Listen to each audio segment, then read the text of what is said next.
Hi, it's Dr. Jantz. As a counselor and a mental health passionate individual, passionate for seeing people's lives change for good, I want to just share some key points on how to trust your partner. Okay, this is a little different. I've made a good list, and I want you to dive into the blog and into the article for a lot more detail. But past trauma, there are factors that can affect our ability to trust. And a trust in a relationship equals emotional safety. A trust in a relationship means vulnerability. It means hope. It means that I have stability. Those are just a few of the things that a relationship gives us. And I mentioned number one, past trauma. Anytime there's been a betrayal or there's been significant trauma, this is why I wrote the book Triumph Over Trauma, can create a system in our life of distrust. And so we've got to understand that trauma can create distrust as a theme in our life. Now, current betrayal, current factors that equate distrust, that'll do it as well. What does that look like? If there's been dishonesty, we all make mistakes, and we should ask for forgiveness, of course, and do what we can to rectify that mistake.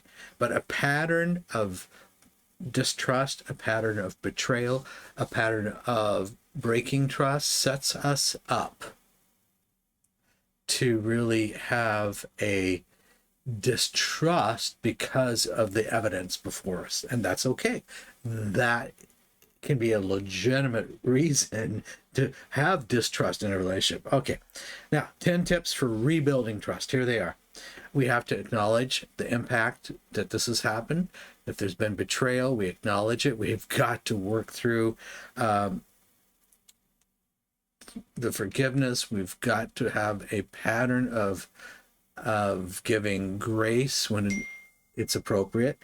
But acknowledging feelings and being truthful is so important. Number two, we have to communicate honestly, not with jabs, not with hidden agenda, but an honest communication without the intent to cause harm. All right, next one. We've got to learn from our mistakes. Okay, here's what I mean. We can learn what was hurtful in the past and not repeat it. So important. We all make mistakes, but not a pattern of continuing to do the same thing. We've got to prioritize trust, doing whatever we need to do to keep building trust, making trust a theme, a priority. And number five, we have to be trustworthy ourselves. We've got to stay honest and reliable in our words and actions. So important. Number six, we need to challenge irrational thoughts. There are times that we can get wrapped up in ruminating over and over and over, and it gets to be really irrational, and it builds a system of distrust. So we've got to challenge, and sometimes we need help in our thinking, and getting our thinking in a better place so we can't, because maybe we're recycling mistakes we've made, and that's affecting our current ability to trust.